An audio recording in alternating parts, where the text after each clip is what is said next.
Back to the program. A traditional sheep and beef farmer suddenly getting into greyhound racing and the breeding thereof. How would that happen? A group of his friends sort of got together and decided that it'd be something fun to do, so we went ahead and got a couple of fun dogs, I guess you'd class them as, and we got bitten by the bug, and now we've got close on 50 dogs, I guess. And they're racing as well as breeding dogs? Yes, yeah, we've started a breeding operation here, and we put them out with trainers when they're almost ready to start racing, and they break them in and put them on the track for us, and hopefully the success follows. Now, with all due respect, it would almost seem as though greyhound racing is the poor cousin as far as racing, but that is changing. Absolutely, it certainly was, and some may say it still is, but it's probably the growth code of the three codes, and it's becoming more and more professional, and there's more and more stake money to be won, so it really is going ahead. So how do you end up with a top dog? Yeah, that's a good question. Obviously genetics have a big part to play.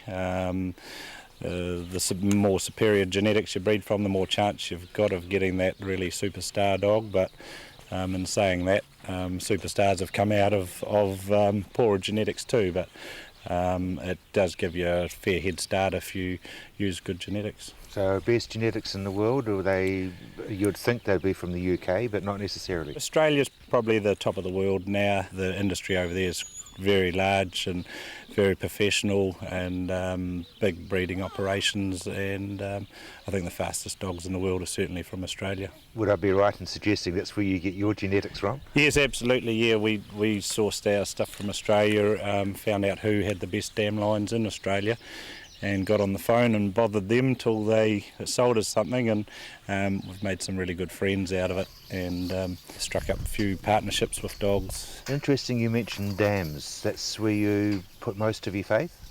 Absolutely. With the sire side of it, there's a frozen semen operation, so anybody can access the top dog in the world if you write a big enough cheque. But not everyone can have the best dams in the world, so the female side of it's extremely important. Frozen semen for dogs? Yes, yeah. It's I guess it's really revolutionary. It speeds up genetic gains hugely because anybody can access that, the top sire in the world, so it's been huge for the genetic gain in the animals. Yeah.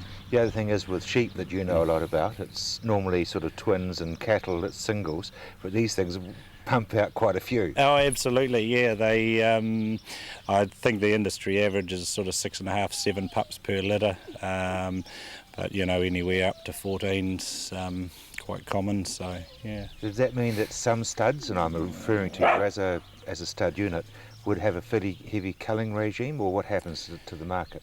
Obviously, the dog's ability determines how it stacks up. So all dogs will be sort of raised through and broken in, and then it comes down to how quickly they can run determines their race career. There is a Dr. Greyhound program running for dogs, retired dogs, or dogs that aren't quick enough for the track, for people to take them into their homes as pets, so that's good. Most livestock, you actually sort of use traits. Do you use traits in greyhounds? Absolutely. You try and do fix weaknesses in your stock, so you look for, wherever you've got a weakness, you look for a sire that's got the strength to compensate for that, and with a bit of luck it fixes the problem, not always.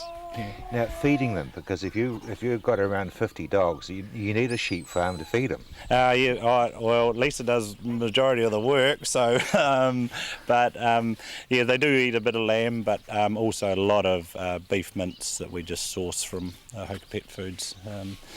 It's convenient, and I'd be killing sheep all the time if they were solely living on lamb. Yeah.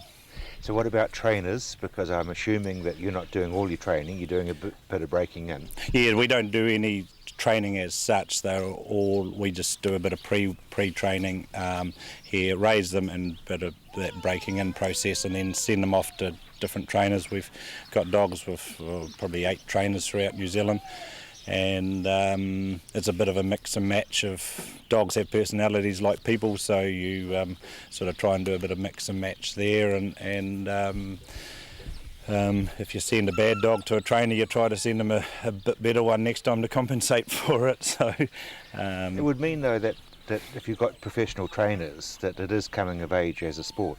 oh, absolutely, it's the stake money's increasing all the time.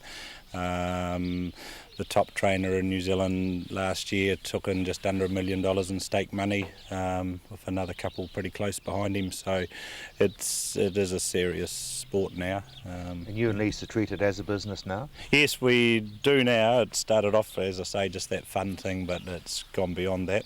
So yeah, I guess the level of investment and the quality of stock we've got, it has to stack up now financially. So yeah. And it is? Yeah, absolutely. Yeah, it's certainly exceeding our expectations at the present time. Which is an interesting thing. He was breeding Wagyus at one stage, so he's certainly a man who can step outside the square.